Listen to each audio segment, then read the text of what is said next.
Hi, and welcome to One More Push. I'm Nic White. I'm a 3D artist, in-camera visual effects designer, and virtual production supervisor, and I've been in the video industry for over 20 years, and recently I've decided to focus on freeware or open source applications, and so today I want to talk about some of my favorites. To start with, I guess we'll go with OBS. So as you can see, OBS is the application that I use to capture my videos and to live stream my content. We'll move right along to OpenOffice. And OpenOffice is kind of like the free version of Microsoft Word, but it also has a ton of other features like spreadsheets, presentations, drawing, database. So essentially it's the entire Microsoft Office suite, but free. And then we move to GIMP.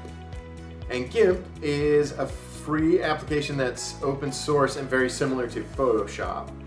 So I use this for graphic design. Then we move right down the list to Blender.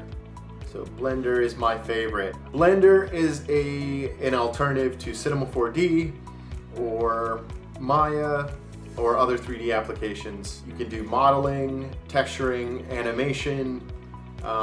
You can do high quality, hyper realistic renders or cartoon style renders, whatever you really need to do. It uses geometry nodes, but not exclusively. You can also use graphical interfaces to develop your content. And if you're interested in getting started in 3D and you don't have the resources like $60 a month for cinema licensing fees, then Blender is a great place to learn the fundamentals of 3D animation and 3D modeling.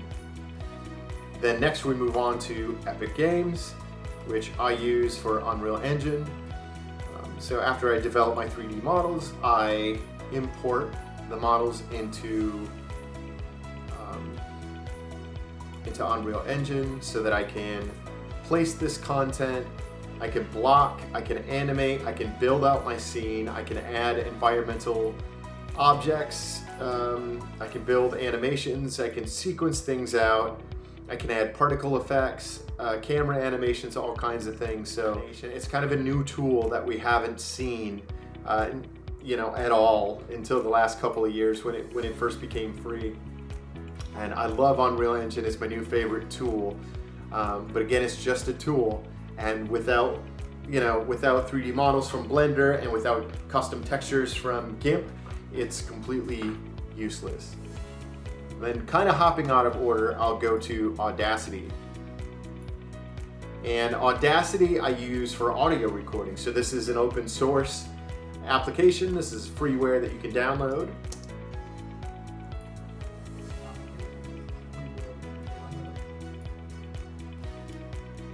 So you can see that this is great for voiceovers and that sort of thing.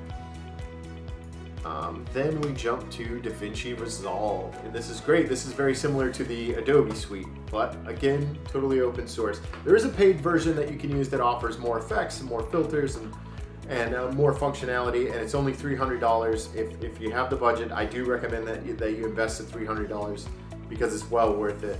Go up here to workspace pages. These are all the different applications within DaVinci Resolve, or you can jump to these shortcuts at the bottom. So we start with a media organization kind of app, and then we jump to your editor, which you can make simple cuts. You can go through, log your footage, and add graphics, layer up your content, add text on screen, music, add audio, whatever you need to do. You can keyframe. You can do everything that you can do in Premiere inside of this application.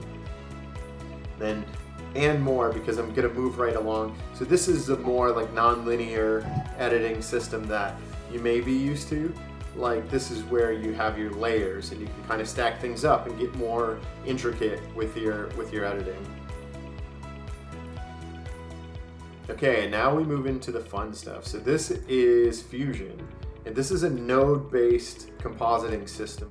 It's very similar to After Effects, except it's primarily node-based. So rather than graphical, it's node-based, and it can be a little intimidating, but it's super powerful. non-destructive and a great tool and a free tool.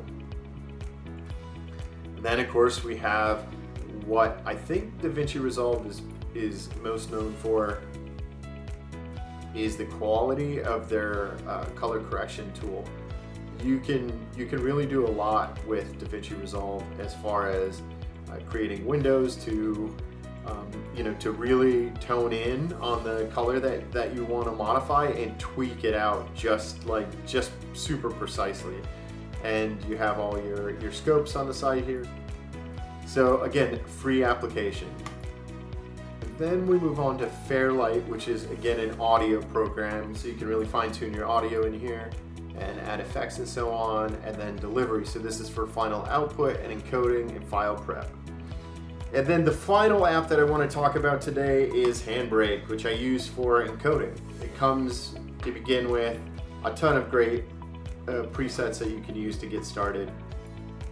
And then I think what's most useful for me is the render queue. So it's very similar in this, although the interface is different from Media Encoder, it's still very similar in functionality, and it's completely free.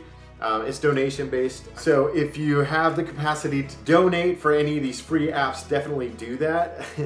I highly recommend that you do.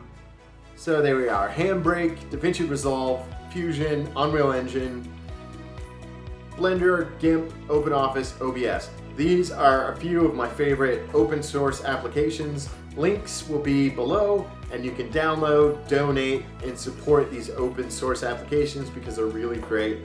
So if you don't have a budget to spend on this stuff and you're really passionate about this work, then definitely look into these free apps and give it one more push. Thanks for tuning in.